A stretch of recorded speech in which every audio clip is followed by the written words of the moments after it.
नमस्कार दोस्तों, आज हम आपको बिहार की दीघा विधानसभा सीट के बारे में बताएंगे कि दीघा विधानसभा सीट पर मौजूदा समय में किन किन पार्टियों के बीच में टक्कर है और इस सीट पर अब तक कुल कितने चुनाव हुए हैं, कौन से चुनाव में कौन सी पार्टी जीती है, कौन सी पार्टी हारी है, हारने वाला प्रत्याशी कितने वोट पाया है, जीतने वाला प्रत्याशी कितने वोट पाया है, सब चीज़ें बताएंगे। सबसे पहले आपको बता दें कि दीघा विधानसभा सीट जो है ये 2008 के परिसीमन में बनी थी, तो इस पर कुल 2 ही चुनाव अब तक हुए हैं, जिनमें से एक बार जेडीयू के उम्मीदवार को जीत मिली है तो एक बार बीजेपी के उम्मीदवार यहाँ से चुनाव जीता है।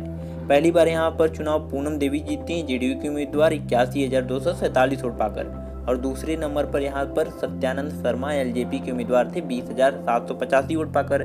लेकिन 2015 के चुनाव में गणित बदल जाता है, बीजेपी और जेडीयू का गठबंधन टूट जाता है। जेडीयू महागठबंधन के साथ कांग्रेस और आरजेडी के साथ जाती है, जबकि बीजेपी, एलजेपी और छोटी पार्टियां जो बिहार में उनके साथ जाती है।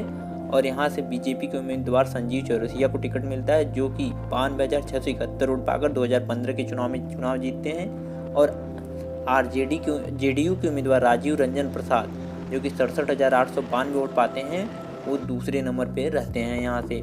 लेकिन 2020 में अभी फिर से चुनाव होने वाले हैं। अब ऐसे में बीजेपी और जेडीयू साथ में भी आ गई है, और अब देखना होगा कौन सी पार्टी चुनाव जीतती है। अब आपको पहले 2010 की जो 2 उम्मीदवार थे उनकी तस्वीर दिखा रहे हैं। ये पूनम देवी की तस्वीर है, जो 2010 में जेडीयू की उम्मीदवार थी और चुनाव जीती थी। दूसरी तस्वीर सत्यानंद शर्मा की, जो कि एलजेपी के उम्मीदवार थे और 2010 में हार गए थे चुनाव। उसके बाद दूसरी तस्वीर अब दिखा रहे हैं, ये संजीव चौरसिया की है, जो 2015 में चुनाव जीते थे और 2020 में भी ये इस सीट से चुनाव लड़ रहे हैं। और दूसरी तस्वीर राजीव रंजन प्रसाद की, जो कि जेडीयू के उम्मीदवार थे और 2015 के चुनाव में ये चुनाव हार गए थे संजीव चौरसिया से। दोस्तों, आपको क्या लगता है इस बार दीघा विधानसभा सीट पर कौन सा उम्मीदवार चुनाव जीतेगा? बीजेपी के उम्मीदवार जीतेंगे या महागठबंधन की तरफ से जो उम्मीदवार चुनाव लड़ रहा है वो चुनाव जीतेगा? कमेंट करके हमें बताइए। और ये वीडियो पसंद आए तो लाइक कीजिए, और आपने अभी तक हमारे चैनल को सब्सक्राइब नहीं किया।